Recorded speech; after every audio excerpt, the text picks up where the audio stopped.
Did you watch my epic video last week where I took a Radeon HD 5450, put it into a £22 PC, plus 5 for the processor, plus 10 for the graphics card, and we tried to run some games with it. It didn't work, it was rubbish. In fact, it wasn't rubbish, it was shit. And as promised, we're upgrading. I've had to scribble my address out on here because Amazon are saving the planet by not putting boxes in boxes anymore, which is a good thing, I would say. Let's have a look at what I've got. So I've got a So I've got an an Asus Nvidia Geforce GT710 with 2 GB of DDR5. Yeah, don't know why. Auto Extreme, 100% automated production process. 0 decibels. There's no fan. Low profile design, perfect for HT PCs. That does stand for home theatre PCs, but I think personally though we should call it a HM PC, as in how much PC, but how much starts with an O rather than H. So anyway, let's get it unboxed. I'm not going to show you that bit because it's really quite simple. There's just a graphics card in there, low profile. Now it doesn't come with the 2 brackets you can swap out, so you are going to need, if you want to put it into a small form factor PC, you're going to have to get some of the brackets off eBay, which split the VGA port onto another plate, meaning it's the right size to fit in. So there it is. Ooh, lovely stuff. Got this brand new for around £30 from Amazon. I'm not going to recommend it yet because we haven't tried it, but what I'm going to do is just pop it down here and I'm going to attempt on camera to fit it into the cheap PC. So we just take the lid off. I've got it here resting on the shoulder of me, a giant, and we just open it up, get the old garbage card out. Can do that. There we go. See you later. What I'm actually going to have to do is either run it with the lid off, or yeah, I think I'm going to have to unscrew the back plate and swap it out. So I'll just do that off camera. There we have it. We're all done. So I've actually not got any back plate on here. I wouldn't recommend doing that yourself. The reason I'm doing it is I do not actually have any of the dual back plates at the moment. So it'll still work. That's the main thing. So what I'm going to do now is get it up on my shoulder again, like so. In the interest of doing this in as few takes as possible, I'm going to install the graphics card like so.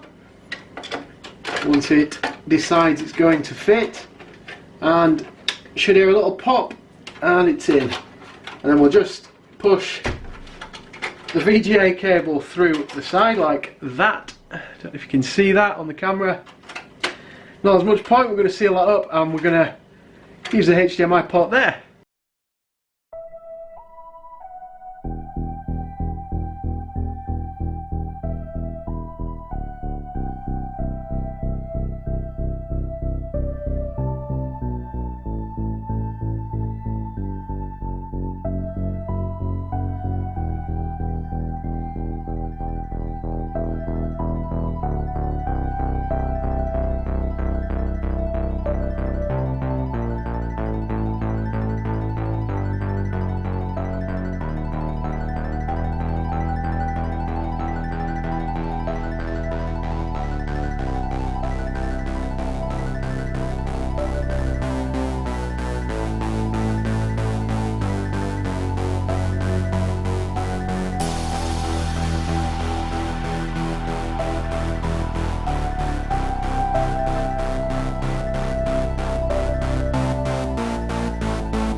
Slightly shorter than normal video, for which I do apologise, and you will notice there was no commentary on the gameplay from each of the games.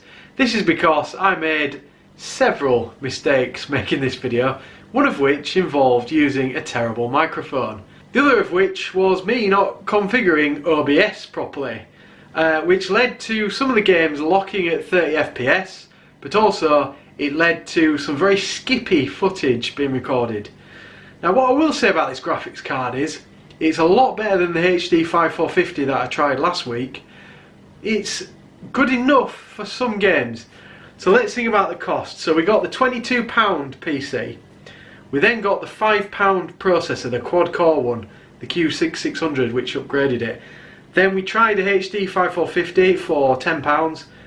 Then we spent £30 and we got what was a... and we of course got the GT710, which is a good card for the price. I've seen stacks and stacks of videos on YouTube saying that this graphics card is terrible. I don't think it is. I think it does still serve a purpose for some 720p gaming. Most of the games I've shown you can usually pick up fairly cheap. So if you're just wanting an accessible way to get into PC gaming, then this graphics card is probably a good place to start. It will run Fortnite, this PC. I've not actually put this in the video because sadly I've run out of time. It definitely feels like at the moment we're at this point where these cheaper PCs aren't as good as consoles. We're also at a point where if you want a premium gaming experience with 4K graphics, minimum 60 FPS, you are looking at spending a lot, and I mean a lot, of money.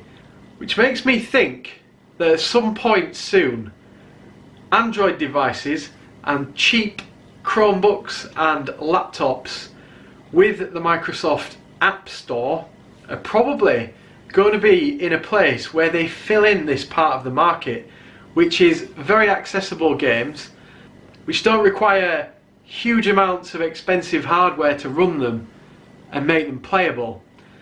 The current generation of consoles, not handhelds, the Switch is still going strong, but the PS4 and the Xbox One and all the other models that you can get of the PS4 and the Xbox One are reaching the end of their life cycle.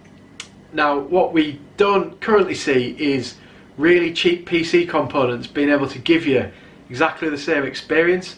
To be able to match the experience you get on a PS4 non-Pro and an Xbox One non-X, you will need to get something around about a £300 minimum budget, and that's probably just to get your games running steadily at 1080p, and it won't run all of them.